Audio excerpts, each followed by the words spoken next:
ठीक है, तो ये इस nature and development of social work को हम ऐसे पढ़ेंगे कि सोशल वर्क स्टार्ट कहाँ से हुआ, कब हुआ, वो तो हिस्ट्री में आ ही जाएगा, उसको हम डेवलपमेंट बोलेंगे एंड देन उसकी प्रकृति क्या है। तो जब भी सोशल वर्क की बात आती है तो मैक्सिमम लोग सोशल वर्क को जो नॉर्मल डेली रूटीन में लोग एक वेलफेयर के पॉइंट ऑफ व्यू से काम करते हैं या वेलफेयर के पॉइंट ऑफ व्यू से किसी को फाइनेंशियल असिस्टेंस प्रोवाइड कर दिया और फिर उस फाइनेंशियल असिस्टेंस के पीछे एन नंबर ऑफ जो है कॉज हो सकता है, वो गेन और वो अटेंशन पाने के लिए भी उसकी पब्लिसिटी भी करते हैं।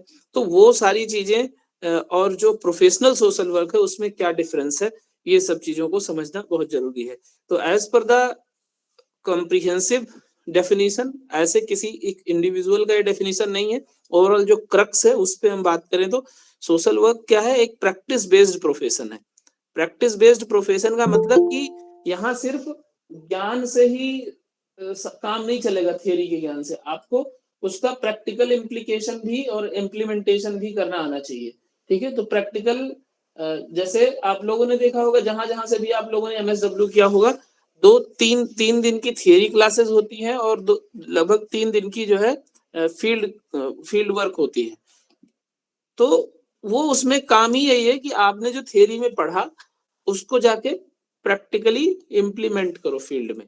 तो इसीलिए सोशल वर्क क्या है, एक प्रैक्टिस बेस्ड प्रोफेशन है that aims to improve the quality of life of individuals, families, groups and communities. तो अब बात यहाँ पे ये आ जाती है कि किसकी और क्यों जरूरत है। जो भी सोशल वर्क प्रोफेशनल्स होंगे वो क्यों जाएंगे फील्ड में, और क्या ऐसी प्रॉब्लम है जो सोशल वर्कर बहुत जो है प्रोएक्टिव होकर ठीक कर सकते हैं। तो आप देखोगे कि एक कोई भी सोशल प्रॉब्लम ले लें, जैसे सबसे बड़ा सोशल प्रॉब्लम वर्तमान में क्या आपको उभर के आता हुआ दिख रहा है? अल्कोहलिज्म। अल्कोहलिज्म हो गया, ड्रग्स हो गया, और सोशल मीडिया का मिसयूज हो गया।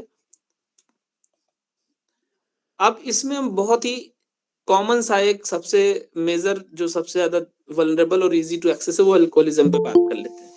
ठीक है, तो अल्कोहलिज्म को लेके ग्रास रूट लेवल पे क्या परसेप्शन है, लोगों में उसका कितना एक्सेप्टेंस है, ये सब चीजें को देखते हुए अगर हम देखेंगे कैसे किसी व्यक्ति और किसी समाज में अल्कोहलिज्म के प्रति जो रवैया है उसको चेंज किया जाए, उसका जो मिसयूज है उसको कट डाउन किया जाए, तो व्यक्ति के लेवल पे, परिवार के लेवल पे, समूह के लेवल पे और समुदाय के लेवल पे, और सबसे बेसिक इंस्टिंक्ट, सबसे बेसिक जो एलिमेंट्स है वो क्या है, इंडिविजुअल।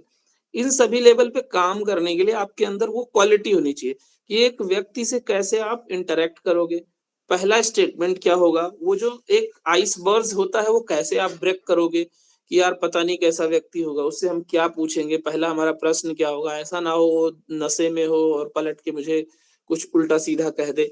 ठीक है, तो ये सारी क्वालिटीज को इम्बाइब करने के लिए आपको थियरी और प्रैक्टिस दोनों साथ साथ कराए जाते हैं।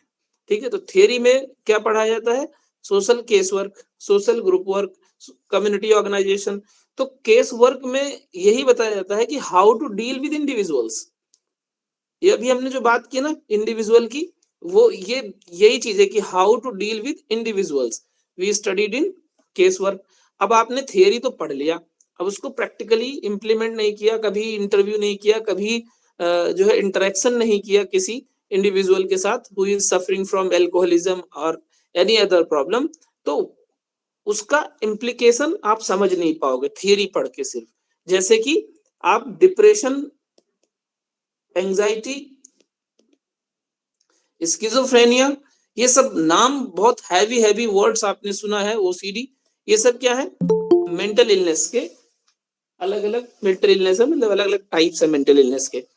जब जब तक आप इन पेशेंट के साथ डील नहीं करके जो है कोई भी डील नहीं करोगे, बात नहीं करोगे, तब तक आप थियरी पढ़ के वो चीज समझ नहीं पाओगे। तो ओवरऑल हम हमारा जो सोशल वर्क प्रोफेशन है वो थियरी के साथ साथ प्रैक्टिस भी बहुत इंपॉर्टेंट हो जाता है, और प्रैक्टिस किस किस स्तर पे, माइक्रो, मेजो और मैक्रो के लेवल पे। ठीक है, ये हमारे माइक्रो, मैक्रो और मेजो, सॉरी माइक्रो, मेजो और मैक्रो, ये 3 स्कोप्स हैं जो अलग-अलग वल्नरेबल सेक्शन के साथ जिनमें हम अलग-अलग मेथड्स का यूज करते हैं। वो बहुत डिटेल में आगे मैं डिस्कस करूंगा। तो सोशल वर्क कैसा है? एक प्रैक्टिस बेस्ड प्रोफेशन है जिसका उद्देश्य क्या है? व्यक्ति, परिवार, समुदाय, समूह के क्वालिटी ऑफ लाइफ को इंप्रूव करना। अब क्वालिटी ऑफ लाइफ क्या होता है? क्वालिटी ऑफ लाइफ क्या होता है? कोई व्यक्ति नशे में धुत है और नाली के किनारे पड़ा हुआ है, तो उसकी क्वालिटी ऑफ लाइफ उसके हिसाब से, उसके परसेप्शन से पूछोगे तो बहुत अच्छा बोलेगा वो, क्योंकि उसको नशा ही चाहिए। कोई सुबह, दोपहर, शाम 3 टाइम उसको भोजन मिल जा रहा है, 3 टाइम उसको फीड मिल जा रहा है, अच्छी क्वालिटी का फीड मिल जा रहा है, बट उन तीनों टाइम उसको नेगेटिव टोंटिंग मिल रही है जस्ट बिकॉज ऑफ हिज और हर इलनेस, लाइक सी और he is diagnosed with TB. तो क्या इसकी क्वालिटी ऑफ लाइफ अच्छी है? एक व्यक्ति है जिसको, मतलब जिसको कहते हैं बंगला है, गाड़ी है, नाम है, शोहरत है, लेकिन उसको सीवियर लेवल का डायबिटीज है। अब आप बताइए, तीनों में क्वालिटी ऑफ लाइफ अगर आप कंपेयर करेंगे तो किसकी बेहतर है? आप लोगों से पूछ रहा हूं, कोई बताए। आवाज आ रही है ना मेरी? सर काइंडली रिपीट कीजिए। Yes sir. I am asking कि what is quality of life, और इन तीनों जो केसेस बताए हमने, इसमें सबसे बेहतर क्वालिटी ऑफ लाइफ किसकी मानोगे आप? थर्ड वन की, जो डायबिटिक है। अच्छा, अब एक और केस बताता हूं। एक और है जिसके पास गाड़ी है, बंगला है, नाम है, शोहरत है, उसको लाइफस्टाइल डिजीज भी नहीं है, लेकिन उसको स्लीप रिलेटेड इश्यूज है, इंसोम्निया है।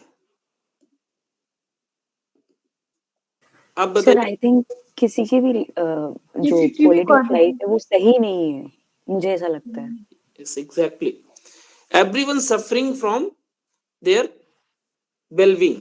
उनको वेलबींग लेवल की जो अचीवमेंट्स है वो नहीं है, सबके साथ साथ प्रॉब्लम है। बट अगर इन चारों में कंपैरिजन करोगे तो सबसे अच्छी जो क्वालिटी ऑफ लाइफ है वो है टीबी वाले की, सॉरी टीबी वाले की नहीं, इसकी डायबिटीज माइलेटस वाले की। क्योंकि डायबिटीज का क्या है? मैनेजमेंट। डायबिटीज का मैनेजमेंट है, एक दवाई खा के वो जिंदगी जी रहा है, लेकिन नींद ना पूरी होने की वजह से उसको हो सकता है पूरे दिन चिड़चिड़ापन रहे। ठीक है, हो सकता है टीवी वाला अगर इसी नेगेटिव टोंटिंग को सुन सुन के परेशान हो जाए, किसी दिन घर से भाग जाए, सुसाइड अटेम्प्ट कर ले, तो बहुत सारे प्रॉब्लम्स हो सकते हैं। और क्वालिटी ऑफ लाइफ का मतलब ही होता है अचीवमेंट्स ऑफ वेलबींग। ठीक है, wellbeing in the context of social wellbeing, psychological wellbeing, familial wellbeing, personal wellbeing, relationship related wellbeing. ठीक है, और क्वालिटी ऑफ लाइफ जब आप देखोगे तो WHO का एक स्केल है क्वालिटी ऑफ लाइफ का, और वो स्केल अगर आप देखोगे तो अलग अलग डोमेन में मेजर करते हैं कि एनवायरमेंटल हेल्थ कैसा है, सोशल हेल्थ कैसा है, साइकोलॉजिकल हेल्थ कैसा है। ठीक है, तो ये क्वालिटी ऑफ लाइफ जो है किसी एक, सिर्फ एक जो है इश्यूज की वजह से हैम्पर नहीं हो सकता, और सिर्फ एक वजह से उसको ठीक भी नहीं कर सकते। ठीक है, तो ओवरऑल हर डायमेंशन में जब आप फिट रहोगे तभी हम मानते हैं कि you are completely achieved the wellbeing level. ठीक है, तो ये है क्वालिटी ऑफ लाइफ। और क्वालिटी ऑफ लाइफ से रिलेटेड एक शब्द आता है डेली। डेली का मतलब क्या होता है? Disability adjusted life, disability adjusted life years. ठीक है, वन डेली मतलब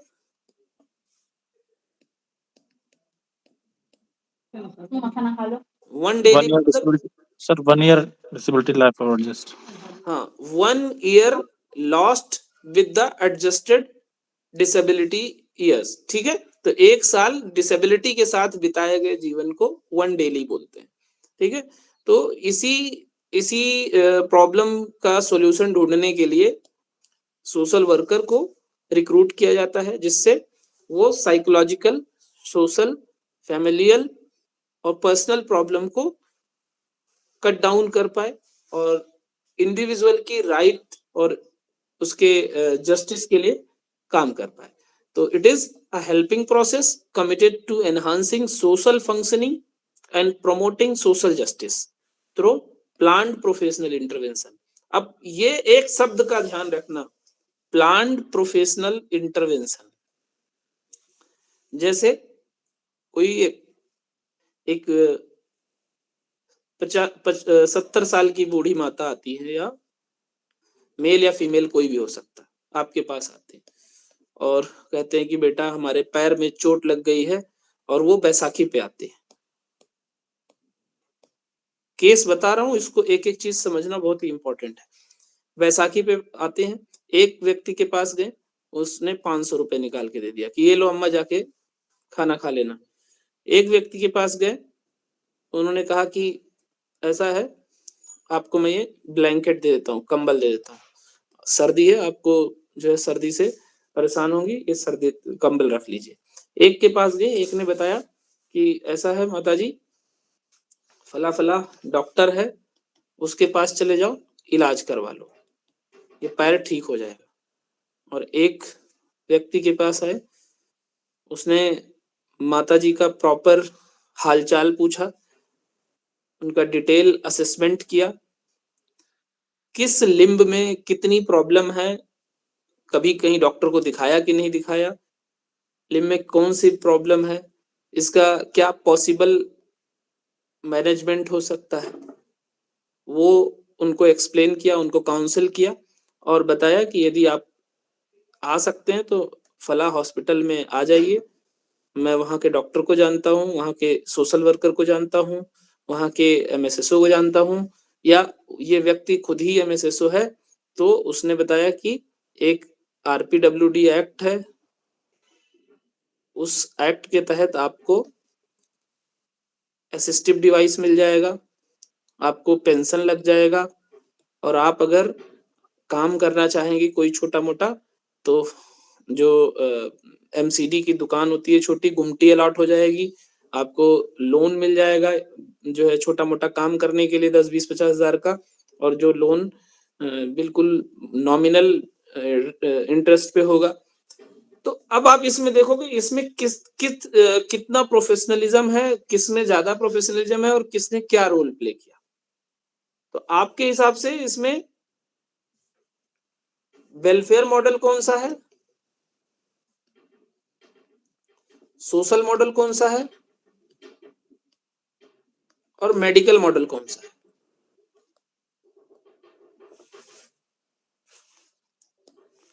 आप लोगों के थॉट प्रोवोकिंग आइडियाज चाहिए मुझे।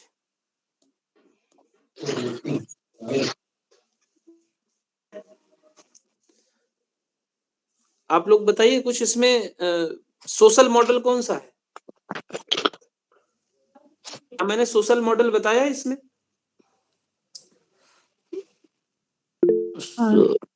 सोशल तो सर ये लास्ट वाला है। यही होगा कि अच्छा, मेडिकल मॉडल क्या है इसमें?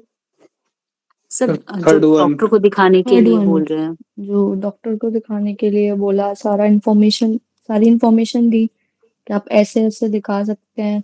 ये जो सारी इंफॉर्मेशन दी, ये आएगा सोशल मॉडल में। ठीक है, और ये 500 रुपए और कंबल, ये किस में आएगा? Welfare model. वेलफेयर मॉडल में। अब इसमें हाईली प्रोफेशनल मॉडल कौन है? Social model. और सोशल मॉडल किसकी बात करता है? वो जो 4-5 ए की बात हम लोग करते हैं, एक्सेप्टेबिलिटी, अफोर्डेबिलिटी, एडॉप्टेबिलिटी, अवेलेबिलिटी, यानी कि जैसे भी हैं आप, मैं आपको स्वीकार करता हूं। मैं मतलब यहाँ मैं का मतलब जहां जहां मैं बोलूंगा मतलब कि समाज, यानी मैं being a responsible society, I will accept you as it is, तो वो हो गया एक्सेप्टेंस। अफोर्डेबिलिटी मतलब कि सामान के जो है रेट्स में हम कुछ एग्जम्पशंस देंगे जिससे आप उसको अफोर्ड कर पाए। एक्सेसिबिलिटी, एक्सेसिबिलिटी के लिए इंडिया ने कौन सा कैंपेन स्टार्ट किया एक्सेसिबिलिटी के लिए? सुगम्य भारत अभियान। यस, सुगम्य भारत अभियान। तो इसके लिए क्या किया, जहां जहां पब्लिक प्लेस है, जैसे बैंक, स्कूल है, बस अड्डा है, ट्रेन का है, तो स्टेयर्स के बगल में क्या बना दिया, रैंप बना दिया, या उभरा हुआ क्या बना दिया, रास्ता, रास्ते पे उभार बना दिया। या देखते हो आप लोग लिफ्ट में जैसे first floor, second floor, third floor, fourth floor, fifth floor, ninth floor, ground floor ऐसे लगा रहता है, उसमें आप देखते हो ऐसे ऐसे बारीक बारीक डॉटेड लाइंस रहते हैं, डॉटेड कुछ पॉइंट्स रहते हैं, वो किसके लिए होते हैं? वो ब्लाइंड के लिए सर, ब्रेली। हाँ, for person with disability in visual impairment या कंप्लीटली ब्लाइंड के लिए। तो वो इस ये किस में आएगा, सुगम्य भारत अभियान के अंदर, यानी किस में, एक्सेसिबिलिटी। ठीक है, तो सोसाइटी में वापस से रिस्टोरेशन, डजंट मैटर कि उसकी इलनेस क्या है, इट डजंट मैटर कि उसकी इम्पेयरमेंट कितनी है या लिम्ब में डिसेबिलिटी है, आप जैसे भी हो, यू आर अ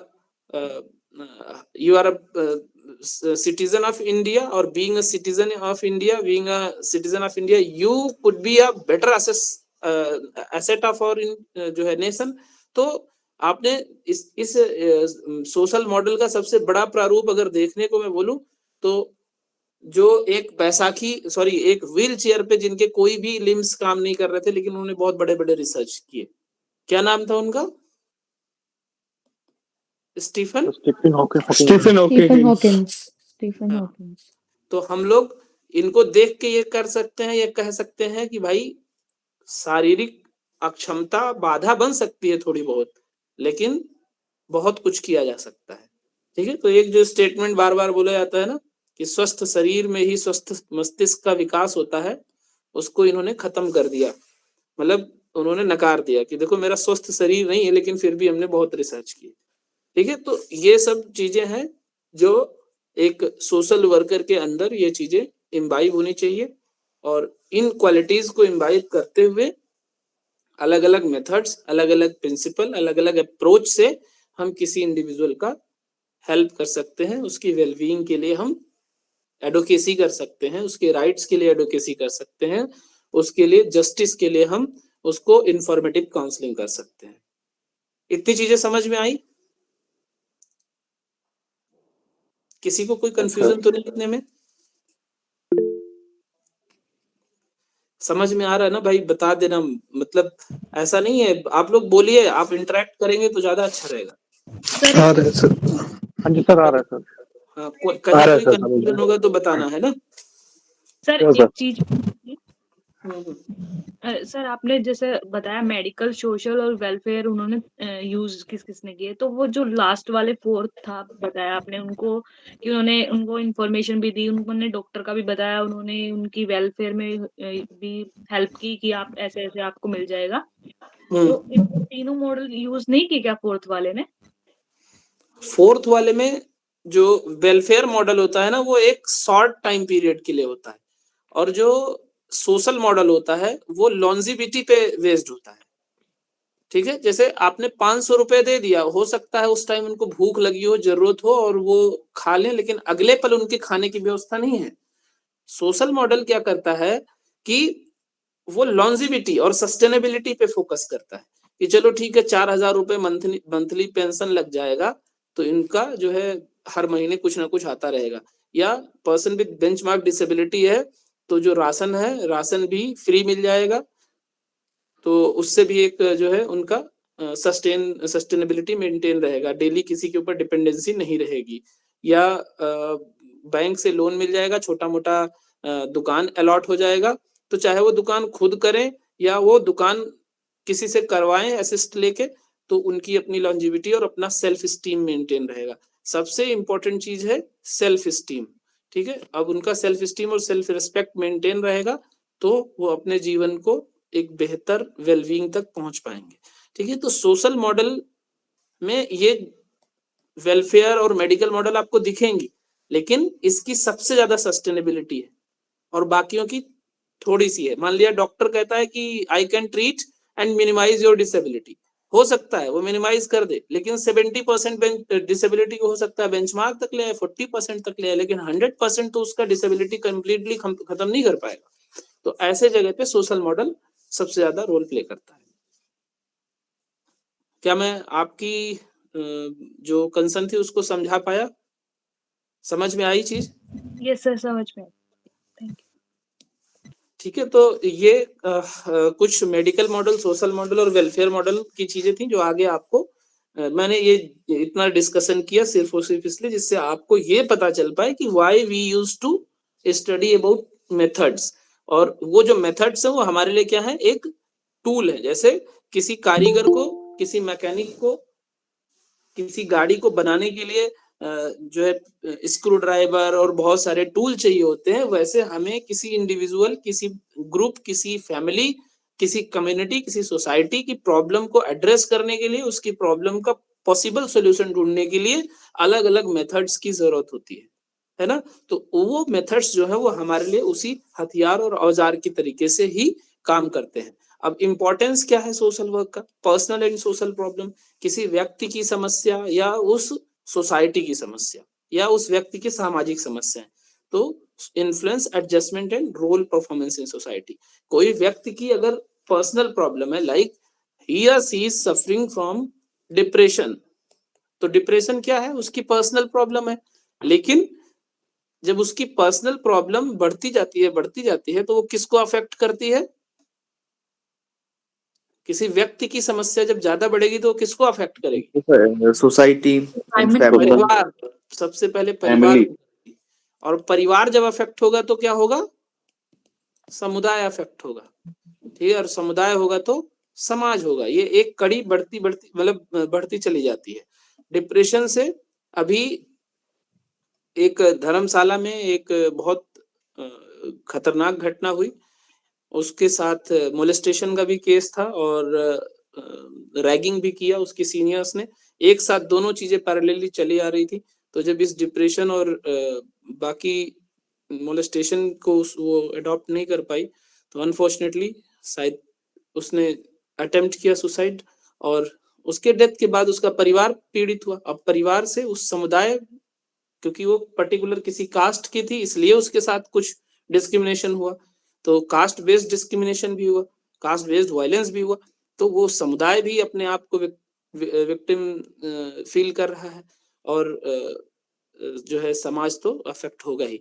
तो इस तरीके से अलग अलग स्टेप्स पे, अलग अलग स्तर पे कैसे हमें इंटरवीन करना है और किन टूल्स को इंटरवीन करना है वो हमें पढ़ना और समझना होगा। ठीक है, तो पर्सनल और सोशल प्रॉब्लम दोनों हम एड्रेस करते हैं, दोनों के लिए काम करते हैं। तो जब इंडिविजुअल के लेवल पे काम करते हैं, अगर उसकी डिप्रेशन है और डिप्रेशन का कॉज, चूंकि डिप्रेशन सबसे ज्यादा अगर देखा जाए तो ये क्या है, डिप्रेशन क्यों होता है, डिप्रेशन का अगर रूट कॉज समझें तो क्या है? कोई बताएगा? सर उसके हालात सही नहीं होते। हालात he can't cope up with his problem. मतलब कोपिंग मैकेनिज्म आप बता रहे हैं कि पुअर है। हाँ, due to poor coping mechanism. And what is another possible reason behind the depression? It could be, कोई और ऐड करना चाहेगा कुछ? सर सोशल, तो डिप्रेशन के लिए सर बायोलॉजिकल इश्यूज हो सकते हैं, साइकोलॉजिकल हो सकता है, सोशल हो सकता है। बायोलॉजिकल में जेनेटिक डिस्पोजिशन हो सकता है, सोशियोलॉजिकल में फैमिलियल इश्यूज हो सकते हैं, कॉलेज से रिलेटेड कोई स्ट्रेस हो सकता है, और साइकोलॉजिकल कई सारे कोपिंग मैकेनिज्म है, और भी बहुत सारी चीजें हैं जो आ सकती हैं। एग्जैक्टली। तो इसीलिए हम बायोसाइको सोशल मॉडल से ज्यादातर डील करते हैं ऐसी प्रॉब्लम्स का। तो डिप्रेशन जितना पर्सनल है उतना ही सोशियोजेनेसिस भी है।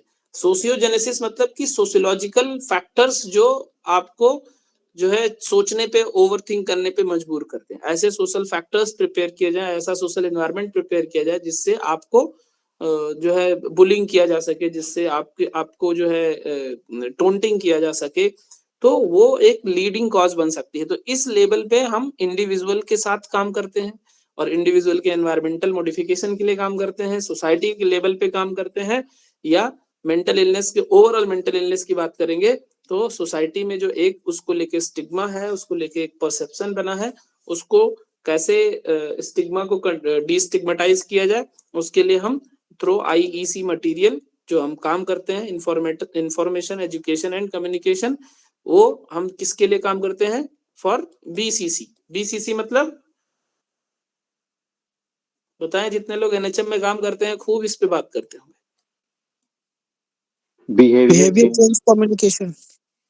बिहेवियर चेंज कम्युनिकेशन, ठीक है। तो हम सोसाइटी में जो स्टिग्मा है उसको कट डाउन करने के लिए थ्रू आईसी मटेरियल बीसीसी हम जो है इंटरवीन करते हैं, ठीक है। तो अलग अलग लेवल पे जो हम अलग अलग प्रैक्टिसेस करते हैं वो इन्हीं मेथड से करते हैं। तो social workers provide support intervention to help individuals function effectively, कि कैसे वो बेहतर तौर तरीके से अपने जीवन को यापन कर पाए अपने वापस से समुदाय और समाज में। Social work also aims at social change, equity and justice at the societal level. तो सोशल वर्क का ये भी उद्देश्य है कि जो सामाजिक परिवर्तन हो रहे हैं उस सामाजिक परिवर्तन की जो बैलेंस है वो बनी रहे और लोगों में एक समानता का भाव हो, न्याय पूरी तरीके से जो है फुलफिल हो, सबकी जो जरूरत है वो फुलफिल हो, उसके लिए काम करता है, इक्वल डिस्ट्रीब्यूशन ऑफ जस्टिस की बात करता है। And then what is the significance of social work in the field of health? क्यों जरूरत है एक सोशल वर्कर की? क्यों मेडिकल कॉलेज में सोशल वर्कर जाके क्या कर लेगा? जहां डॉक्टर की जरूरत है, जहां नर्सेस की जरूरत है, वहां इसकी क्या जरूरत? तो ये सबसे बड़ा समझने की जरूरत है। तो हेल्थ क्या है? क्या एक मेडिकल कंडीशन है सिर्फ? क्या एक मेडिकल कंडीशन है सिर्फ? मेडिकल कंडीशन जब भी कोई आता है तो उसके साथ बायोलॉजिकल और साइकोलॉजिकल और सोशल फिनोमिना भी आते हैं, ठीक है। तो उन फिनोमिना को डील करने के लिए बायोलॉजिकल को कौन डील कर लेता है? डॉक्टर्स। डॉक्टर। साइकोलॉजिकल को साइकोलॉजिस्ट और सोशल वर्कर दोनों, और बाकी सोशल फिनोमिना और स्पेशलिस्ट कौन है इसका? सोशल वर्कर, ठीक है। तो अब इसके लिए एक एग्जांपल बताओ आप लोग। Health is not only a medical condition but a bio psycho social phenomena. What is the mean of this line? कोई एक दो एग्जांपल बताओ आप लोग।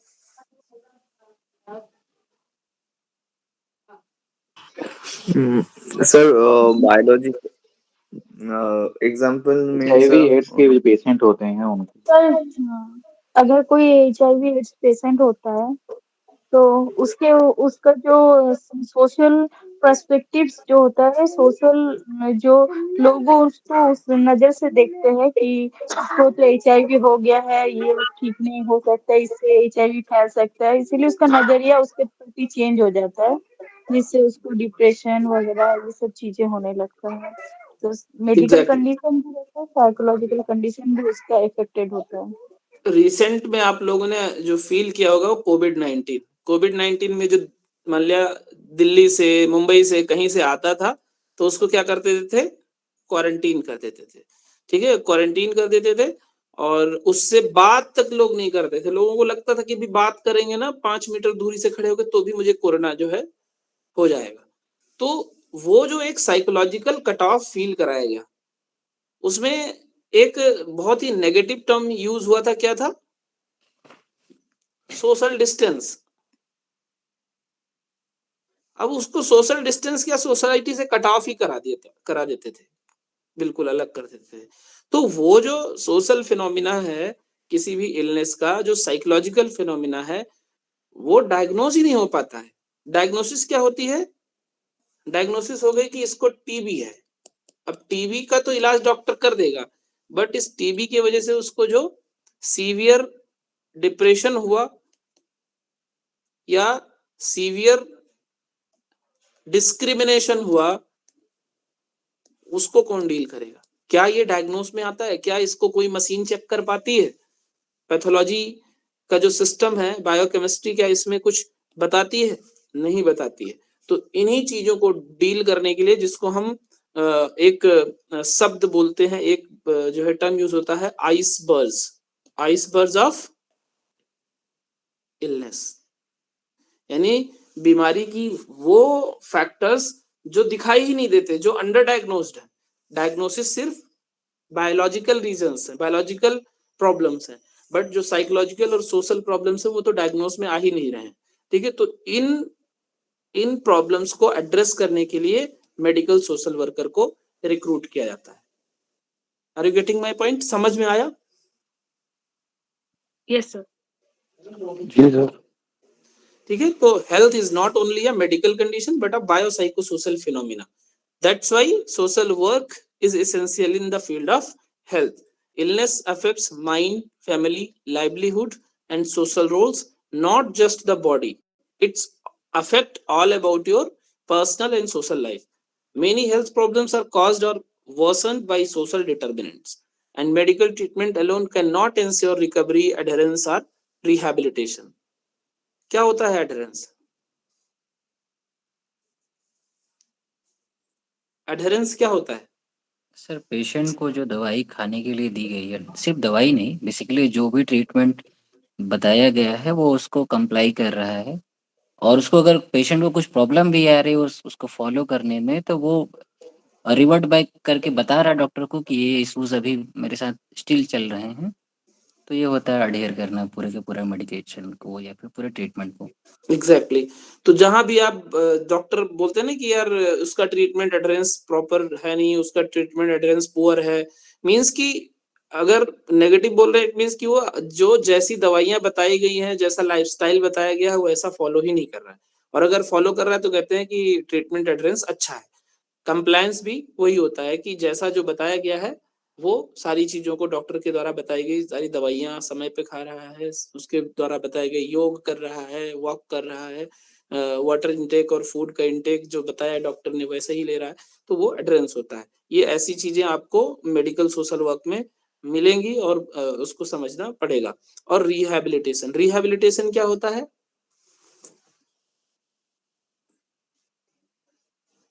रिहैबिलिटेशन क्या होता है? मतलब फिर से उसका जो भी ट्रीटमेंट है वो मतलब साइकोलॉजिकल जो भी इशू है उसको ठीक करके फिर से उसको अपना सोशल जो भी बिहेवियर है उसको वापस में वहीं पे लाना है। तो rehabilitation of individual in his और हर हैबिटेट, हैबिटेट मतलब सोसाइटी या कम्युनिटी। और कैसा restoration? With full potential. Full potential मतलब मैक्सिमम पोटेंशियल, जितना वो हो सकता है, जो है उसके अंदर जितनी क्वालिटीज आ सकती हैं, जिससे वो दोबारा जाके अपने सोसाइटी में परफॉर्म कर सके। ठीक है, एंड की कंट्रीब्यूशन क्या? Psychosocial assessment, counselling for patients and families, treatment compliances and follow up, financial, legal and welfare linkages, and rehabilitation and continuity of care. ठीक है, तो ये इतनी चीजों को with the help of multi disciplinary approach, multi disciplinary approach के साथ जो मेडिकल सोशल वर्कर होता है वो इन प्रॉब्लम्स को एड्रेस करने के लिए इन कंपोनेंट्स को यूज करता है। साइकोसोशल असेसमेंट करता है, काउंसलिंग करता है फैमिली और पेशेंट की, जो कंप्लायंसेस हैं या ट्रीटमेंट एडरेंस है अगर उसको प्रॉपर नहीं फॉलो अप कर रहा है तो उसके लिए भी काउंसिल करता है। अगर कोई फाइनेंशियल इश्यूज है, लीगल इश्यूज है, वेलफेयर रिलेटेड नीड्स है तो उसको फुलफिल करने के लिए इंफॉर्मेटिव काउंसलिंग करता है। अभी वर्तमान में जैसे फाइनेंशियल असिस्टेंस के लिए अगर आप कोई स्कीम में उसका हेल्प करते हो, असिस्ट करते हो, लाइक PMJY प्रधानमंत्री जन आरोग्य योजना के तहत उसका आयुष्मान कार्ड बनाने के लिए हेल्प करते हो तो वो भी फाइनेंशियल एड में आ जाएगा। Rehabilitation and continuity of care यानी उसको वापस उसके हैबिटेट में रिस्टोर करना विद मैक्सिमम पोटेंशियल, और उसकी जो केयर है उसको केयर करने के लिए जो पॉसिबल गवर्नमेंट की पॉलिसीज हैं, गवर्नमेंट की स्कीम्स हैं, उससे जो हेल्प मिल सकता है, प्लस जो फैमिली की तरफ से हेल्प मिल सकता है, उसके लिए उसकी एडवोकेसी करना। ठीक है, तो ये इतने कंपोनेंट्स में एक मेडिकल सोशल वर्कर से एक्सपेक्टेशन होती है कि वो काम करेगा। WHO का फैक्ट है कि 30 से 55% of health outcomes depend on social and behavioural factors, not only the clinical care is required. ठीक है, and next is why social workers are recruited in medical college and hospitals. तो सबसे ज्यादा अभी आप देख रहे हो कि लगातार MSSO की वैकेंसी आ रही है, तो ऐसा क्या हुआ अचानक से MSSO की रिक्रूटमेंट क्यों बढ़ गई? ठीक है, तो इस फैक्टर पे WHO ने बहुत पहले गाइडलाइन बनाई थी, बट इंडिया में इस चीज को फॉलो नहीं किया जा रहा था। आपने देखा होगा कि पब्लिक हेल्थ, अभी कल भी मैंने डिस्कस किया अबाउट पब्लिक हेल्थ, तो पब्लिक हेल्थ में आज भी हम कुछ मामलों में बहुत पीछे हैं। टीबी आज तक इरेडिकेट क्यों नहीं हो पाई कंप्लीटली? लेप्रोसी पूरी तरीके से इरेडिकेट नहीं हो पाई। नए नए कम्युनिकेबल डिजीज आ जाते हैं, मलेरिया आता है, टाइफाइड आता है, और हम पूरा देखते हैं कि 2-4 स्टेट बहुत ज्यादा उससे प्रभावित हो जाते हैं। तो अभी भी हम बहुत सारे इश्यूज से जूझ रहे हैं, और उसका सबसे बड़ा रीजन है हम सोशल फैक्टर को जो है बिल्कुल डिनाई कर देते हैं, सिर्फ क्लिनिकल फैक्टर्स पे काम करते हैं। तो इसीलिए महसूस हुआ कि जितना ज्यादा क्लिनिकल फैक्टर्स की रिक्वायरमेंट है एड्रेस करने के लिए, उतना ही ज्यादा सोशल फैक्टर्स की। तो नेशनल मेंटल हेल्थ प्रोग्राम में आप देख रहे हैं हर जगह PSW हर डिस्ट्रिक्ट में रिक्रूट किए गए, काउंसलर रिक्रूट किए गए। ठीक है, तो ये इंपॉर्टेंट है, क्योंकि ये ऐसे सोशल फैक्टर्स हैं जो अगर लीड करते गए तो वो इलनेस में बदल जाते हैं और देन डिसेबिलिटी में कन्वर्ट हो जाते हैं। तो to address non medical barriers like poverty, illiteracy and stigma, family conflict and treatment drop out, इसके लिए तो डॉक्टर कोई भी हेल्प नहीं करेगा, डॉक्टर के पास टाइम नहीं होता है, डॉक्टर से आप 2-4 क्वेश्चन ज्यादा पूछ लोगे, हो सकता है भटक जाए। ठीक है, तो इन सारी प्रॉब्लम्स को एड्रेस करने के लिए, इसके पॉसिबल बेस्ट सोल्यूशन के लिए सोशल वर्कर सबसे ज्यादा फिट और इक्विप्ड माने जाते हैं टू इम्प्रूव ट्रीटमेंट आउटकम्स। तो ट्रीटमेंट का आउटकम कैसे इंप्रूव होगा? Counselling improves treatment adherence. Like अब किसी को सपोज करो मेंटल इलनेस है, अब मेंटल इलनेस में जो कंप्लायंसेस हैं, एडरेंस है, वो बहुत ही मेंटेन करके रखना पड़ता है। अगर दवाई छोड़ दी बीच में तो वापस से सिम्टम्स बहुत तेजी से बढ़ के आएंगे। ठीक है, तो वो चीजों को जब तक आप परिवार को काउंसल नहीं करोगे, जब तक आप परिवार को ये नहीं बताओगे कि इसको बीमारी क्या है और बीमारी का जो है क्या मैकेनिज्म है, कितना इसका ट्रीटमेंट, कितने लंबे समय ट्रीटमेंट चलेगा, अगर ये सब चीजें समझाओगे नहीं तो बार बार वो रिलैप्स होगा। ठीक है, और एक टाइम पे बर्नआउट कंडीशन आएगा, थक हार के पेशेंट को उसके हाल पे छोड़ दिया जाता है। ठीक है, तो इसलिए जब आप उसकी फैमिली काउंसलिंग करते हो, इंडिविजुअल की काउंसलिंग करते हो, तो उसका ट्रीटमेंट एडहेरेंस इंप्रूव होता है, और उस ट्रीटमेंट एडहेरेंस के इंप्रूव होने से उसका जो इलाज है वो ज्यादा बेहतर होता है। Family education reduces relapse, social support improves recovery rates. तो अभी जो डिस्कस किया हमने कि फैमिली को और उसकी कम्युनिटी को आप साइको एजुकेट करते हो, जिससे किसी भी इलनेस के लिए जो उसका नेगेटिव परसेप्शन है, स्टिग्मा है, उसको डिस्टिग्मेटाइज किया जा सके, और उसके एनवायरमेंटल कंडीशन को मॉडिफाई करके उसके रिकवरी में हेल्प लिया जा सके उनका।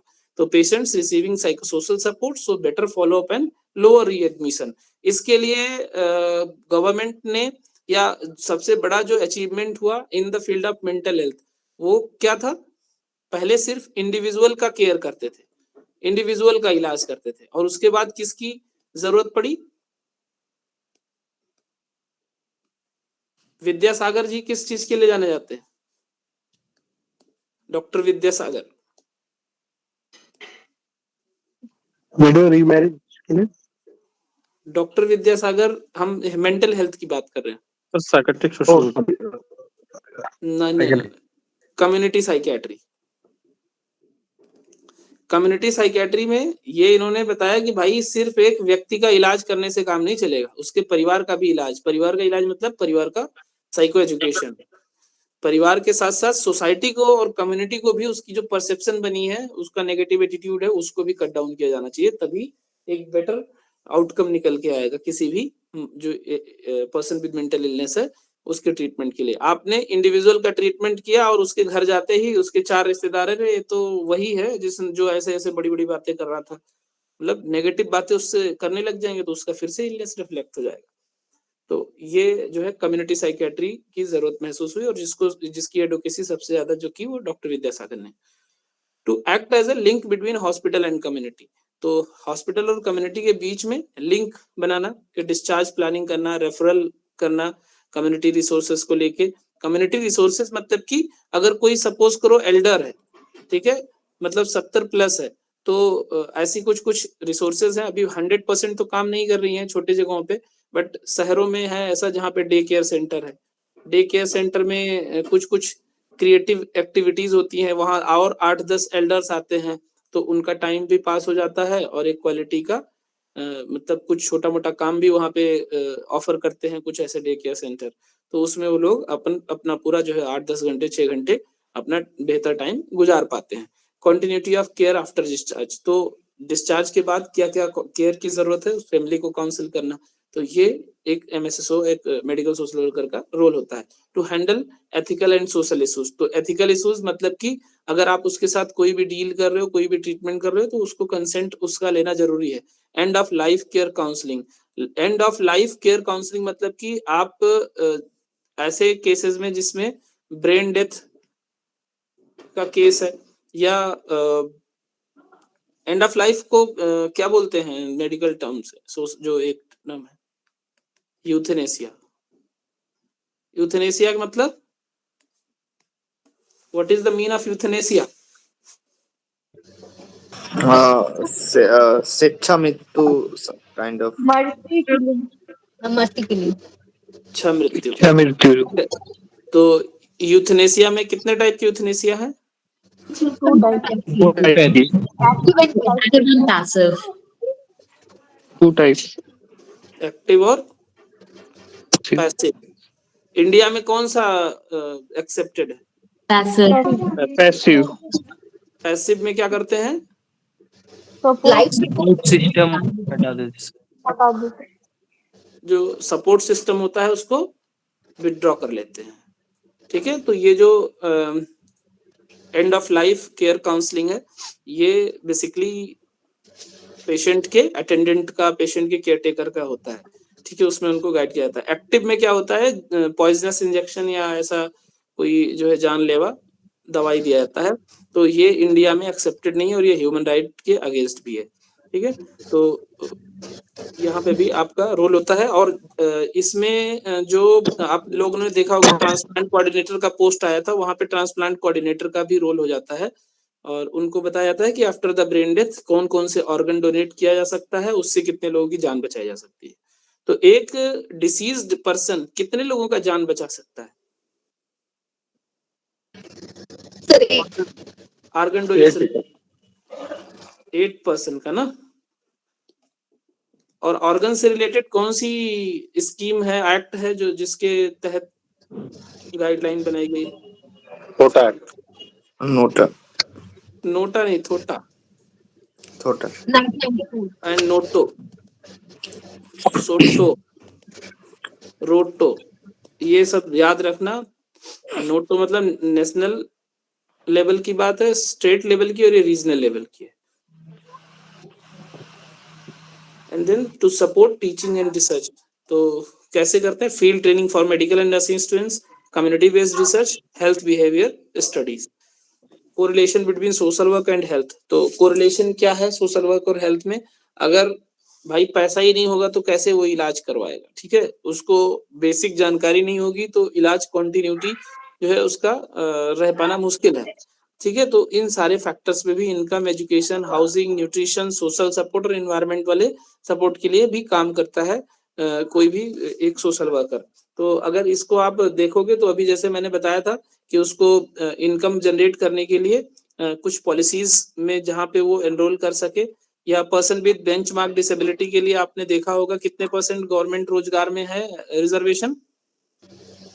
4%। 4%। और एकेडमिक में 5%। 5% है। और पेंशन कितना मिलता है अलग अलग जगहों पे, चूंकि ये स्टेट कंकरेंट लिस्ट में आता है, नहीं स्टेट का सब्जेक्ट है तो इसीलिए स्टेट वाइज वेरी करता है। दिल्ली में ये अभी शायद 2500 था पहले, अभी शायद और बढ़ा दिया है, और बाकी हिमाचल में भी 1000 या 1500 रुपए है, यूपी में भी लगभग 1000 रुपए है, अलग अलग जगहों पे अलग अलग है। तो ये सब क्या है, उसके इनकम जनरेशन के सोर्स हो सकते हैं। ठीक है, बाकी न्यूट्रिशन के लिए आपने देखा होगा, बच्चों के लिए न्यूट्रिशन के लिए कौन सा स्कीम है? Mid day meal, ICDS, mid day meal, और क्या है? पोषण अभियान। पोषण को बाद में क्या नाम दे दिया गया? सुपोषण। आईसीडीएस का फुल फॉर्म क्या है? Integrated child development scheme. इसकी मिनिस्टर कौन है? ये किस मिनिस्ट्री में आता है? WCD WCD की मिनिस्टर कौन है?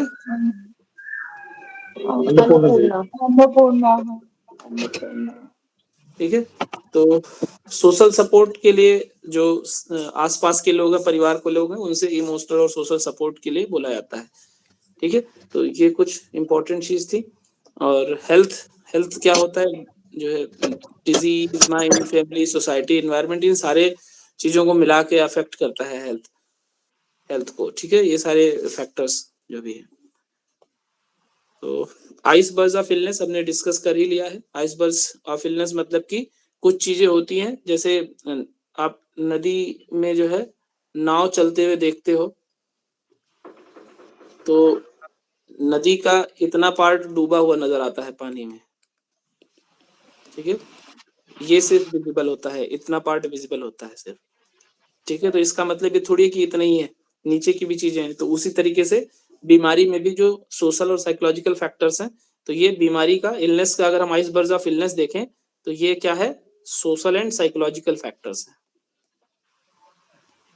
और ये बायोलॉजिकल फैक्टर्स हैं ऊपर वाला। ठीक है, तो जो विजिबल टिप है, जो अबव वाटर है, डायग्नोस डिजीज, हॉस्पिटल विजिट्स और मेडिकल सिम्टम्स, बट जो हिडन है वो क्या है, psychological distress, poverty and malnutrition, social stigma, family neglect, gender and caste barriers. तो ये कुछ हमने इसमें फैक्टर्स रखे हैं, हिडन फैक्टर्स क्या है, और उसमें सोशल वर्क का इंटरवेंशन क्या हो सकता है। पॉवर्टी में फाइनेंशियल एड स्कीम्स, जो गवर्नमेंट की स्कीम्स है, उसका हेल्प ले सकते हो। स्टिग्मा को कम करने के लिए awareness and counselling, non compliance को मोटिवेशन एंड फॉलोअप से डील कर सकते हो। फैमिली बर्डन को फैमिली काउंसलिंग से कट डाउन किया जा सकता है। सोशल आइसोलेशन को कट डाउन करने के लिए सोशल ग्रुप्स और सोशल सपोर्ट प्रोवाइड करने के लिए आप एडवोकेसी कर सकते हो। रिहैबिलिटेशन गैप को कम करने के लिए कम्युनिटी लिंकेजेस, जो हमने अभी आपको बताया कि एल्डर्स के लिए जो डे केयर सेंटर्स है वहां उनको भेज के उनकी जो सेल्फ स्टीम है, उनका लोनलीनेस है, वो कट डाउन किया जा सकता है। ठीक है, तो ये कुछ इंटरवेंशन हो सकते हैं आपके पर्सनल लेवल पे। Levels of social work intervention in health, तो 3 लेवल हमने आप लोगों को बताया है, माइक्रो, मेजो और मैक्रो। ठीक है, तो माइक्रो लेवल जिसको हम सूक्ष्म स्तर बोलते हैं, तो सूक्ष्म स्तर क्या है, व्यक्ति, यानी इंडिविजुअल लेवल पे हम जब काम करते हैं या फैमिली लेवल पे काम करते हैं तो वो माइक्रो लेवल का स्कोप होता है। मेजो लेवल पे जहां पे हम ग्रुप और कम्युनिटी लेवल पे काम करते हैं, और मैक्रो लेवल पे जहां पे हम मास लेवल पे यानी नेशन और स्टेट लेवल पे बहुत बड़े लेवल पे काम करते हैं, तो उसको हम मैक्रो लेवल बोलते हैं। अगर इसमें हम मेथड्स सोशल वर्क के देखें तो माइक्रो में कौन कौन से मेथड्स यूज हो सकते हैं, और कौन सा यूज हो सकता है, ग्रुप वर्क भी तो यूज हो सकता है, सोशल वर्क। मेजो में ग्रुप वर्क, कम्युनिटी वर्क। ठीक है, और इसमें social action, research, social administration. ठीक है, तो ये 3 अलग अलग स्कोप्स हैं। इनमें जो हमारे मेथड्स है, मेथड्स कितने हैं सोशल वर्क के, मेथड्स कितने हैं, 6 2 मेथड्स हैं, दो मतलब 2 क्लासिफिकेशंस हैं, प्राइमरी एंड सेकेंडरी, ठीक है।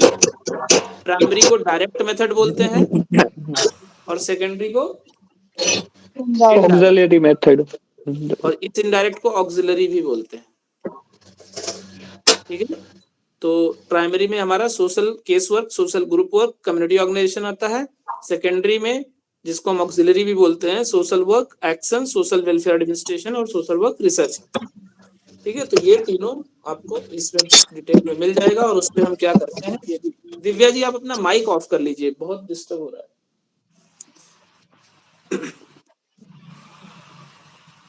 तो social work as a profession जो एक डिफाइंड स्किल्स और टेक्निक्स है, सबसे इंपॉर्टेंट स्किल होनी चाहिए, एक बेहतर कम्युनिकेशन स्किल होनी चाहिए, काउंसलिंग की स्किल होनी चाहिए, प्रॉब्लम सॉल्विंग अप्रोच होना चाहिए, एंड प्लानिंग एंड डॉक्यूमेंटेशन। सबसे इंपॉर्टेंट चीज ये है कि अगर आप डॉक्यूमेंट ही नहीं तैयार करोगे, आपने कितना काम किया वो दिखेगा नहीं, ठीक है।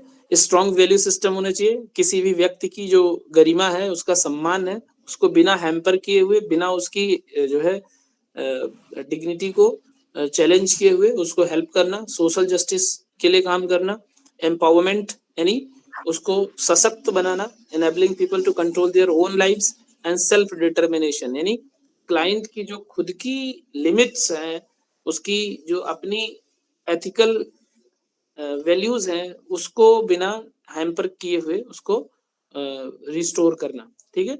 Field based practice and research, field based practice में क्या करते हो, practice in hospital, schools, courts and communities, uses research to improve effectiveness and accountability.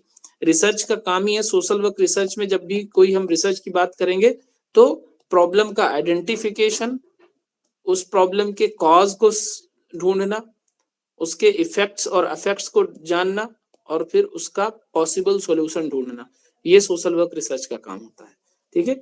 और types of social work services में देखेंगे तो counselling, crisis support, case management, advocacy और policy reformation. तो पॉलिसी रिफॉर्मेशन के लिए क्या यूज करते हैं, कौन सा मेथड यूज करते हैं सोशल वर्क? सोशल एक्शन, क्या करेंगे? सोशल वर्क एक्शन भी करते हैं और रिसर्च भी करते हैं। एक्शन करते हैं कुरीतियों को बदलने में, और रिसर्च करते हैं उस कुरीति का कारण जानने के लिए, उसका समाधान जानने के लिए, जिससे फिर हम उसके आउटकम को बेस बना के गवर्नमेंट को सजेस्ट करते हैं कि ऐसी ऐसी पॉलिसी अगर बना दोगे तो समस्या का समाधान हो सकता है, ठीक है। काउंसलिंग के लिए कौन सा मेथड यूज होता है, किस मेथड में आएगा? Case work, primary method case work. And what is crisis support? Emergency services, crisis intervention. Crisis intervention, crisis intervention किस में किया जाता है? बाढ़, जैसे कि बाढ़ हो गया, भूकंप वगैरह, कोई भी disaster, suicidal cases, suicidal cases, हाँ, इन सब में क्राइसिस इंटरवेंशन किया जाता है। आफ्टर सडन लॉस जो काउंसलिंग होती है, उसको कौन सा काउंसलिंग बोलते हैं? इस बार पेपर में आया था question. Grief counselling, grief counselling, bereavement.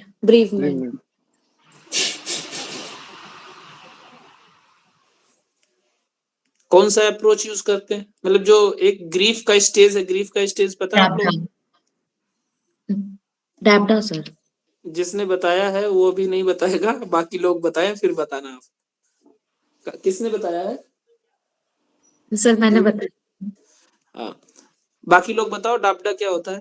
Denial, anger, bargaining,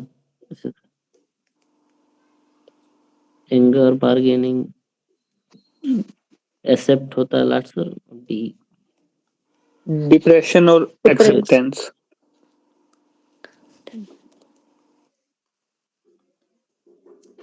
अब इसका सिग्निफिकेंस कोई बताएगा?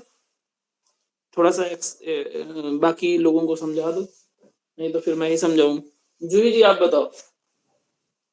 सर ये प्रोसेस होता है, जैसे कोई भी क्राइसिस होती है तो स्टार्टिंग में जो पर्सन होता है वो डिनायल की स्टेज पे होता है, वो उसको एक्सेप्ट नहीं करना चाहता है। फिर उसके बाद से उसमें थोड़ा एंगर आता है कि नहीं, मैं ये कैसे हो गया। जैसे फॉर एग्जांपल किसी आर्मी मैन की डेथ हो गई तो उसकी वाइफ को अगर अचानक से बोला जाता है तो वो फर्स्टली डिनायल पे जाती है कि नहीं ऐसा नहीं हो सकता है। फिर उसको गुस्सा आता है, फिर धीरे धीरे वो बार्गेन करते हैं, लोग उसको समझाते हैं। देन वो सब डिप्रेशन की फेज में आती है, बहुत लो फील करती है। एंड आफ्टर दैट सर उसको वो रियलिटी को एक्सेप्ट करना पड़ता है और अपने लाइफ में सर आगे बढ़ते हैं। तो सर यही मेन होता है प्रोसेस। जी एग्जैक्टली। तो एक बार फिर से मैं इसको ब्रीफ कर देता हूँ। जब भी कोई सडन लॉस होता है, चाहे वो फाइनेंशियल हो, चाहे वो किसी परिवार के सदस्य का हो या कोई और लॉस हो, तो सबसे पहले इंसान कहता ही है, अरे यार ऐसे कैसे हो सकता है, अभी तो मेरे आंख के सामने से वो गुजरा है, अभी तो मेरी बात हुई थी, वो कैसे ऐसे हो सकता है। तो उसको हम बोलते हैं डिनायल, ऐसा हो ही नहीं सकता। फिर एंगर आता है कि भगवान तूने मेरे साथ ही ऐसा क्यों किया, इतना अच्छा व्यक्ति, इतना अच्छे से हम जो है सब कुछ हर सामाजिक परिस्थितियों को जो है मैनेज करते थे साथ में मिलके, मेरे साथ ही ऐसा क्यों हुआ। तो वो एंगर वाला स्टेज होता है। देन वो बार्गेन करता है कि अरे हाथ पैर टूट जाता, मेरे आंख के सामने तो होता। चलो ठीक है, लॉस हो गया फाइनेंशियल लॉस की, मान लिया 50 करोड़ का प्रॉपर्टी है, जिसमें से वो कहता है कि यार 5-10 करोड़ चला जाता, कुछ तो रहता जिससे हम सरवाइव करते, ये तो पूरा बैंक अकाउंट साफ हो गया। ठीक है, उसके बाद ये सारी चीजों के बाद फिर आता है डिप्रेशन वाला फेज, जो सबसे चैलेंजिंग फेज होता है, यहाँ से निकालना बड़ा मुश्किल हो जाता है। और जब ये डिप्रेशन का फेज आता है, इससे डील करना सबसे टफ हो जाता है उस इंडिविजुअल के लिए। और जब यहाँ से निकलता है, देन उसके बाद उसको एक्सेप्टेंस आता है, इसको स्वीकार्यता बोलते हैं। ठीक है, तो ये स्टेज आपको हर जगह काम आएगा, चाहे आपका एग्जाम का फेल्योर हो या आपकी पर्सनल लाइफ में झगड़े, या कह सकते हो कि गर्लफ्रेंड बॉयफ्रेंड के झगड़े की वजह से जो ब्रेकअप होता है उसकी फेल्योर का हो, ये हर जगह डाबडा वाला जो है प्रिंसिपल स्टेजेस काम करते हैं। ठीक है, तो ये ट्रीटमेंट काउंसलिंग में और क्राइसिस सपोर्ट में हम इस स्टेप्स को यूज करते हुए जो भी किसी इंडिविजुअल को हेल्प करते हैं। इतनी चीजें समझ में आई, किसी को कोई कंफ्यूजन तो नहीं? No sir. No sir. तो स्कोप और लेवल हमने डिस्कस कर लिया है, तो इसको हम स्किप करते हैं।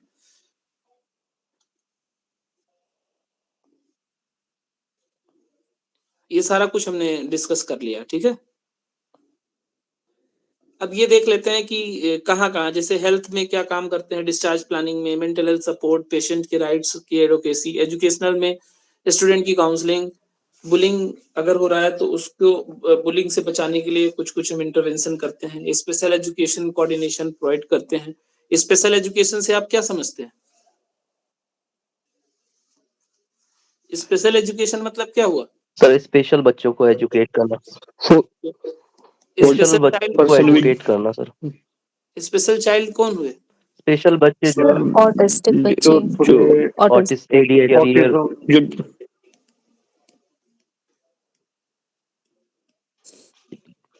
और क्या, कितनी डिसेबिलिटीज है? CP 21 sir. 21 sir. 21 RPWD act कब आया? 2016। 2016 कितने क्लासेस डिवाइड किए गए हैं डिसेबिलिटी के? 21 और इस 8 क्लासिफिकेशंस को कितने डिसेबिलिटी में डिवाइड किया गया है? 21 21 तो इन 21 में जितने भी डिसेबिलिटी हैं उनमें जिसका बच्चे का बिहेवियरल और मेंटल हेल्थ अफेक्ट होता है, उन बच्चों को स्पेशल ट्रीटमेंट प्रोवाइड की जाती है फॉर देयर एजुकेशन। उसको स्पेशल चाइल्ड और स्पेशल एजुकेशन बोलते हैं। जैसे ASD में क्या होता है? ASD का फुल फॉर्म क्या है? Autism spectrum disorder. Autism spectrum disorder. और IDD इंटेलेक्चुअल इंटेलेक्चुअल डिसऑर्डर। और ADHD disorder, attention attention deficit hyper और CP डिसऑर्डर, सेरेब्रल पाल्सी। तो ये सब जो बच्चे हैं इनको हम स्पेशल एजुकेशन की रिक्वायर्ड होती है, और इनको पढ़ाने के लिए जो इंटेलेक्चुअल डिसेबिलिटी में, यानी इसको पहले क्या नाम बोलते थे आईडीडी को? Mental retardation, MR, mental retardation, अब इसको रीनेम कर दिया, आईडीडी कर दिया। तो ऐसे जो अलग अलग जिनका स्पेशलाइजेशन होता है, जैसे कुछ लोग विजुअली इम्पेयर्ड में स्पेशलाइज्ड होते हैं, कुछ लोग एमआर में स्पेशलाइज्ड होते हैं, कुछ लोग ऑटिज्म में भी अलग अलग फील्ड में बच्चे के जो है प्रॉब्लम होती है। किसी किसी बच्चे में स्पीच इम्पेयर्ड होता है, किसी किसी बच्चे में स्पीच के साथ साथ आईक्यू डेफिसिट होती है, किसी किसी बच्चे में हाइपर एक्टिविटी होती है। ठीक है, तो अलग अलग स्पेशलाइज्ड टीचर्स होते हैं जो ऐसे बच्चों को पढ़ाते हैं, तो वो स्पेशल एजुकेशन कोऑर्डिनेशन होता है। एंड देन चाइल्ड वेलफेयर के लिए गवर्नमेंट का कौन सा आर्टिकल है, एक्ट है? Juvenile justice act, juvenile justice juvenile justice act का फुल फॉर्म क्या है? जुवेनाइल जुवेनाइल तो ऐसे दो तरीके के बच्चे होते हैं, एक ऐसा बच्चा जिसने क्राइम किया हो, जो रूल और रेगुलेशन को तोड़ा हो, कानून तोड़ा हो, और एक ऐसा बच्चा जिसके साथ अपराध हुआ है, जो विक्टिम है। ठीक है, तो child in need of care and protection और चाइल्ड अगेंस्ट लॉ, दो टाइप के बच्चे होते हैं। और जेजे एक्ट कब आया था? इनिशियली कब आया था?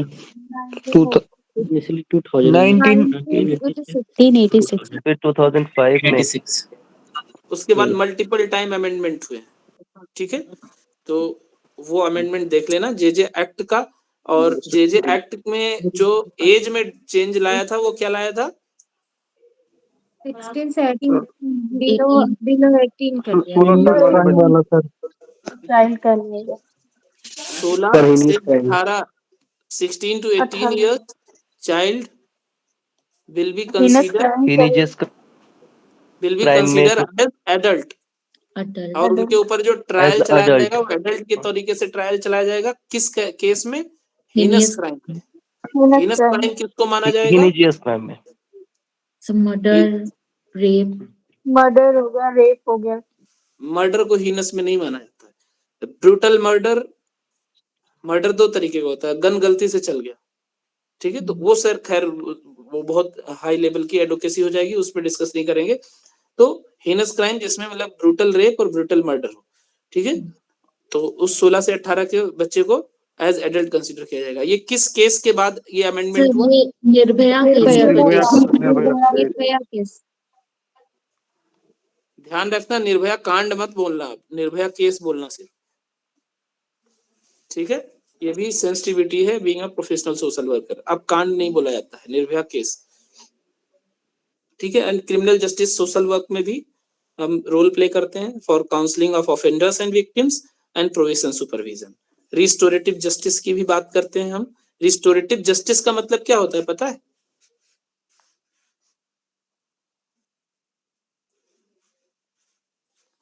मेरी आवाज आ रही है? पुनः फिर से सर। Yes sir. हाँ, मतलब अगर किसी ने क्राइम किया है तो जितना मतलब एक प्रोपोर्शनल उसका सजा मिलना चाहिए उसको, यानी जो सेंटेंस है वो प्रोपोर्शनल सेंटेंस होना चाहिए। ऐसा नहीं कि एक छोटे से चोरी के लिए 10 साल की सजा दे दी जाए।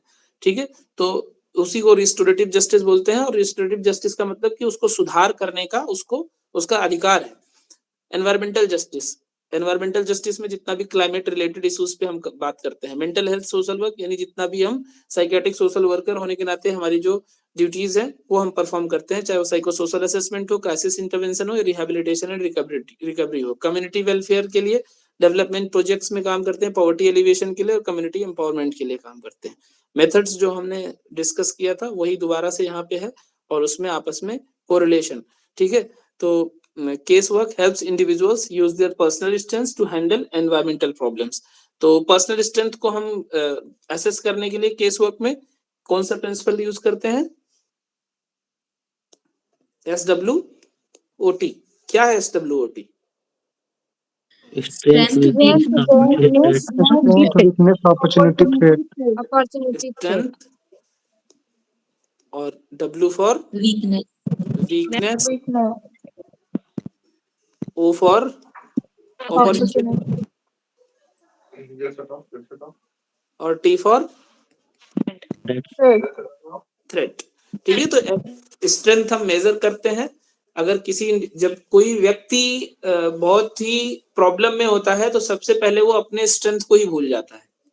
ठीक है, तो इसको रामचरितमानस में आप देखोगे जो प्रसंग है, जामवंत किसको याद दिलाते हैं उसका स्ट्रेंथ? हनुमान जी। हनुमान हनुमान जी जी को सर। चौपाई है, का चुप साध रहा बलवाना। ठीक है, तो यहाँ हमारा जो रोल होता है being a professional social worker, being a counsellor, हमारा रोल क्या होता है? जामवंत का। ठीक है, यानी जामवंत क्या काम करते थे? एक इनेबलर की भूमिका उन्होंने निभाई थी। ठीक है, और वहां पे उनके क्लाइंट कौन थे? हनुमान जी। तो उनकी स्ट्रेंथ को उन्होंने पहचाना, ठीक है, और बोला कि यार ये आप काम कर सकते हो। वीकनेस यानी आप उनके वीकनेस को भी बताना है कि ये चीजें नहीं करना है जिससे आपको प्रॉब्लम हो सकती है। अपॉर्चुनिटी यानी क्या क्या जो है आप किस किस फील्ड को एक्सप्लोर कर सकते हो क्लाइंट के लेवल पे, और थ्रेट यानी क्या क्या आपको पॉसिबल प्रॉब्लम्स आ सकती हैं वो एक्सप्लेन करना। ठीक है, तो ये SWOT के माध्यम से हम किसी भी इंडिविजुअल को हेल्प करते हैं।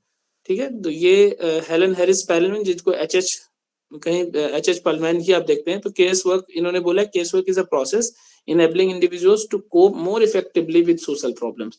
तो किसी सामाजिक समस्या से जो है सरोकार अगर होता है तो कैसे उस समस्या से उबरने के लिए एक इफेक्टिव इंटरवेंशन और इफेक्टिव स्टेप्स लिए जा सकते हैं, यही सिखाता है एक प्रोफेशनल सोशल वर्कर अपने क्लाइंट को। कुछ इंपॉर्टेंट बुक्स हैं जो सोशल वर्क में हर एग्जाम में लगभग कुछ ना कुछ कहीं से पूछ लिया जाता है। एक सोशल डायग्नोसिस से, ये सोशल डायग्नोसिस किसका है? तो ये मैरी रिचमंड का है, सबको पता है। Foundation of social case work भी इसको बोला जाता है। और what is social case work? Social case work क्या है ये भी मैरी रिचमंड का है, what is social case work, और जिसमें इन्होंने सोशल केस वर्क के प्रोसेस को भी क्लासिफाई मतलब कॉन्सेप्ट को क्लैरिफाई किया है। Social case work a problem solving process, ये HH पैलमैन का है। ग्रुप वर्क प्रैक्टिस ग्रेस कोयले का है। Social group work Gertrude Wilson का है। और कम्युनिटी ऑर्गेनाइजेशन MJ रॉस का है। The philosophy of social work WA Friedlander का। Social welfare administration HB Trecker का। तो ये कुछ ऐसे जो है फैक्ट्स हैं जो लगभग एग्जाम में रहते हैं। ठीक है, सोशल केस वर्क किसने दिया, ग्रुप वर्क किसने दिया, कम्युनिटी ऑर्गेनाइजेशन किसने दिया, उनके प्रोपोनेंट्स भी यहाँ पे हमने रखे हैं, जो ये प्राइमरी मेथड्स हैं। और सोशल वर्क के सेकेंडरी मेथड्स जो मैक्सिमम जिनको माना जाता है एक्शन का, वो सॉल एलेंस्की को माना जाता है। ठीक है, तो जो मेजर पूछा जाता है वो सॉल एलेंस्की का पूछा जाता है, केस वर्क, ग्रुप वर्क और कम्युनिटी का पूछा जाता है। तो ये आप लोग ये फैक्ट्स हैं, इसमें कोई बहुत दिमाग लगाने की जरूरत नहीं, 2-4 बार पढ़ोगे याद हो जाएगा। प्रॉब्लम सॉल्विंग मॉडल किसका है? HH पैलमैन का है। और इन्होंने 4P मॉडल दिया। 4P में क्या दिया है? क्रम याद है आप लोगों को? सब person with person place person place problem problem process और प्रोसेस, है ना। In diagnostic school, functional school, strength perspective, system theory, ecological perspective. ठीक है, ये कुछ थियरीज हैं, मॉडल्स हैं जो है यूज होते हैं हमारे सोशल वर्क के प्रोफेशन में। और इससे डायरेक्ट क्वेश्चन आते हैं, बहुत ज्यादा डिटेल में नहीं आते हैं, सिर्फ फैक्ट बेस्ड क्वेश्चन आते हैं, इसीलिए हमने फैक्ट बेस्ड रखा है। प्रिंसिपल्स जो सोशल वर्क के हैं बहुत ही इंपॉर्टेंट है। Individualisation, acceptance, self determination and confidentiality, ये 4-5 प्रिंसिपल हैं जो हाईली इंपॉर्टेंट है। ये ध्यान मत देना कि किसने दिया, क्योंकि प्रोपोनेंट्स बहुत कम पूछा जाता है। मेन होता है कि व्हाट इज इंडिविजुअलाइजेशन, क्या होता है individualisation? Every individual is unique. सबको सर अलग। यस। जैसे हम लोग एक स्टेटमेंट यूज करते हैं कि भाई हम तो सबको एक निगाह से देखते हैं, तो ये इंडिविजुअलाइजेशन का अगेंस्ट स्टेटमेंट है। हमें सबको एक निगाह से नहीं देखना है, हमको सबको अलग अलग निगाह से, अलग अलग मतलब उनकी जरूरत के हिसाब से, as per their need, as per their requirements, as per their strength and weakness. ठीक है, तो वो है इंडिविजुअलाइजेशन कि every person has their own problem. सबकी समस्या एक तरीके से नहीं हो सकती, each client is unique, that's why you need to intervene with the different methods and approaches and practices। ठीक है, एंड एक्सेप्टेंस मतलब कि इट डजंट मीन कि आप किस जाति के हो, किस धर्म के हो, कहाँ से हो, अगर आप प्रॉब्लम लेके आए हो तो आपको एक्सेप्ट करना हमारा दायित्व है, हमारा कर्तव्य है, ठीक है। तो accept client as they are.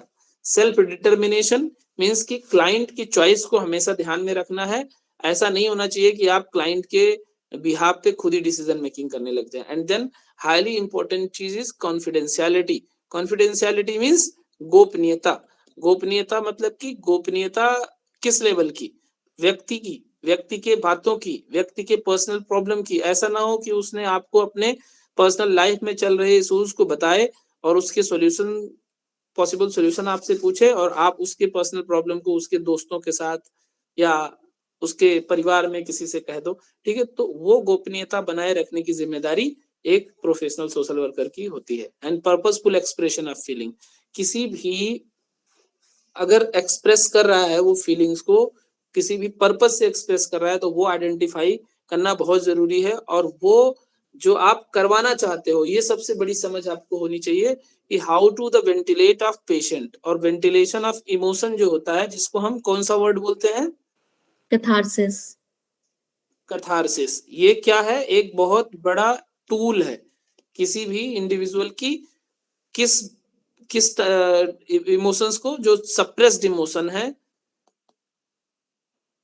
ठीक है, सप्रेस्ड इमोशंस है सबकॉन्शियस और अनकॉन्शियस माइंड में, उसको निकालने का, ठीक है, उसकी प्रॉब्लम को सॉर्ट करने का सबसे बड़ा टूल है, जिसको सिगमंड फ्रायड यूज करते थे। और सिगमंड फ्रायड ने बताया है कि वो अपने क्लाइंट के साथ घंटों बैठ के उनको सिर्फ सुनते रहते थे, ठीक है। तो वही एक कैथारसिस है जिसको हम बोलते हैं वेंटिलेशंस ऑफ इमोशन। और जितने भी लोग एनएमएचपी में या डीएमएचपी में काम कर रहे हैं उनको बेहतर पता होगा इस पे रामचरितमानस की एक चौपाई जो हर कहाँ पे लिखी हुई है? मन कक्ष के बाहर। मन कक्ष। कितने लोगों ने मन कक्ष देखा हुआ है डिस्ट्रिक्ट हॉस्पिटल का? आप लोगों में से किसी ने देखा है मन कक्ष? नहीं देखा है ना, तो जाके एक बार देखना अगर बना होगा आपके डिस्ट्रिक्ट में, ठीक है। तो वहां पे एक चौपाई लिखी है, कहाँ ही ते कछु दुख घट होई।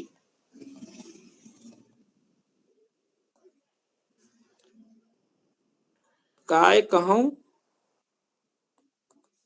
ये जानना कोई, ठीक है। तो इसका मतलब क्या हुआ? ये इसी की बात कर रहा है, कहने से दुख कम होता है, यानी वेंटिलेशन। काय कहूं यानी who will be that professional by which I can express my feeling। वो कौन सा ऐसा व्यक्ति होगा जिससे मैं कहूं, जो हमारी समस्या का समाधान कर सके और हमारी समस्या का मजाक भी ना बनाया जाए, हमारी समस्या के बारे में कहीं इधर उधर एक्सप्रेस भी ना करे। तो एक ही जगह पे देखो कितने प्रिंसिपल आ गए। कहने से दुख घटता है यानी पर्पसफुल एक्सप्रेशन ऑफ फीलिंग। काय कहूं यानी प्रोफेशनलिज्म आ गया। एंड जानना कोई, कॉन्फिडेंशियलिटी आ गया, ठीक है। तो इसीलिए इसको रखा गया है मन कक्ष के बाहर, ठीक है, ये इस चौपाई को।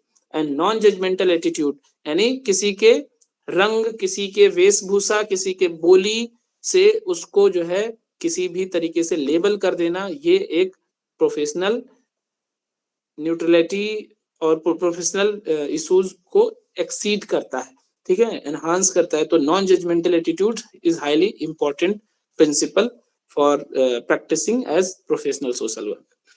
इतनी चीजें समझ में आई? किसी को कोई कंफ्यूजन तो नहीं? ठीक है। तो ये प्रिंसिपल थे। बाकी नेचर ऑफ सोशल वर्क हमने पढ़ लिया है काफी कुछ हद तक, अभी हमने डिस्कस कर ही लिया है। ह्यूमनिस्टिक प्रोफेशन है, इंटरडिसिप्लिनरी अप्रोच है, वैल्यू ड्राइवन है, प्रॉब्लम सॉल्विंग फोकस पे हम बात करते हैं, क्लाइंट सेंटर्ड है। तो ये सब हमारे सोशल वर्क की जो नेचर है, ये हमने अभी तक के इस जो है डिस्कशन में सब कुछ एक्सप्लेन कर दिया है। बट फिर भी आपको इसे एक बार जब आप डेफिनेशन वर्ड टू वर्ड पढ़ लोगे तो ज्यादा अच्छा आपको जो है इम्बाइब कर पाओगे।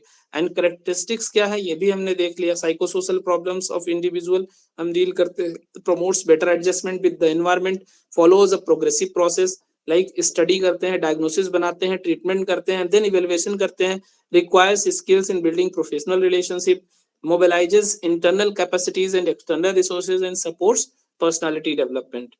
ऑब्जेक्टिव क्या है? Understand the solve psychosocial issues of clients, strengthen personal efficiency and coping skills, and prevent and remedy social functioning problems, and enhance skills and resources for effective living.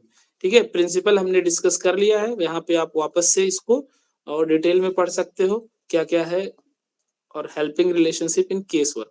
ठीक है, केस वर्क में हमने आपको अभी थोड़ी देर पहले डिस्कस किया कि हम रिलेशनशिप में भी इंटरवीन करते हैं, चाहे वो कपल थेरेपी हो, चाहे फैमिली थेरेपी हो, चाहे इंडिविजुअल की काउंसलिंग हो। ठीक है, तो the relationship is both professional and supportive, build on empathy, trust, genuineness and acceptance. What is empathy? Empathy क्या होता है? Put your legs in another shoes. Put your legs in another shoes मतलब interpretative understanding, client के स्थान पे खुद को रखकर सोचना, खुद को रखकर उसकी समस्या के बारे में महसूस करना, दैट इज एम्पैथी। तो what should be imbibed by the professional social worker, empathy और सिंपैथी?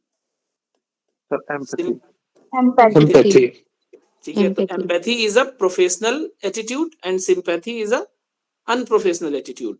सिंपैथी और एम्पैथी में बस इतना फर्क है कि क्लाइंट अपनी प्रॉब्लम बताते बताते रोने लग गया तो काउंसलर भी रोने लग गया, तो ये क्या है? Sympathy. ये सिंपैथी है। ठीक है, रोना नहीं है, आपको कहना कि I can understand your problem, है ना, और उसको चुप भी नहीं कराना। अगर रो रहा है क्लाइंट तो ये नहीं कह रहे चुप हो जाओ, ये लो रुमाल ले लो, टिश्यू पेपर ले लो, पोंछ लो, ये सब नहीं करना। मतलब टिश्यू पेपर आप ऑफर कर सकते हो अगर बहुत ज्यादा फूट फूट के रो रहा है, बट उसको शांत होने के लिए नहीं बोलना है। क्यों नहीं बोलना है? वेंटिलेशन होगा। Crying is also a therapy, crying is also a therapy. ठीक है, तो ये एक इफेक्टिव। हाँ सौरभ जी क्या बोल रहे हैं? सौरभ जी कुछ बोल रहे थे आप? नो सर, वो मिस्टेकली हो गया। अच्छा, तो क्राइंग भी एक थेरेपी है, और इसीलिए कभी भी जब आपके सामने क्लाइंट रोने लग जाए तो उसको शांत तुरंत नहीं कराना है, उसको थोड़ी देर के लिए जो है वेंटिलेट करने के लिए अलाउ करना है। ठीक है, तो ये सिंपैथी और एम्पैथी में फर्क समझ में आ गया। अब बात करते हैं what is transference and counter transference. क्या होता है transference? Sir, emotional attachment of client towards the social worker. तो ये क्या होगा, ट्रांसफरेंस होगा या काउंटर ट्रांसफरेंस? ट्रांसपेरेंस होगा। और काउंटर ट्रांसफरेंस क्या होगा? सोशल वर्क क्लाइंट की जब अपने इमोशंस को प्रोजेक्ट करने लग जाए अपने क्लाइंट पे ही, तो वो काउंटर ट्रांसफरेंस होता है।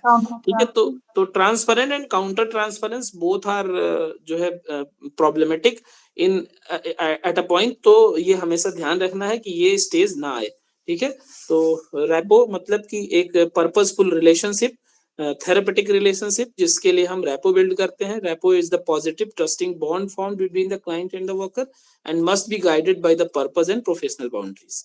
ठीक है, तो आपको हमेशा ध्यान रखना है कि क्या पर्पस और क्या जो है गोल है हमारे इस सेशन का, एंड ये ट्रांसपेरेंस और काउंटर ट्रांसपेरेंस ना आने पाए उसके लिए हम क्या क्या कर सकते हैं। बाकी पर्सन, प्रॉब्लम, प्लेस और प्रोसेस हमने डिस्कस कर ही लिया है, और केस वर्क का प्रोसेस ये हम लोग अगले क्लास में डिस्कस करेंगे। ठीक है, वैसे ये सारी चीजें हमने कर ली है डिस्कस, बट इसको हम और डेप्थ में अंडरस्टैंडिंग के लिए और बेहतर अंडरस्टैंडिंग के लिए अगले क्लास में डिस्कस करेंगे। तो आज का क्लास थोड़ा सा मुझे लगता है लेंदी हो गया है, बट आगे थोड़ा फास्ट रखूंगा, आप लोगों को कोई इशू ना हो तो।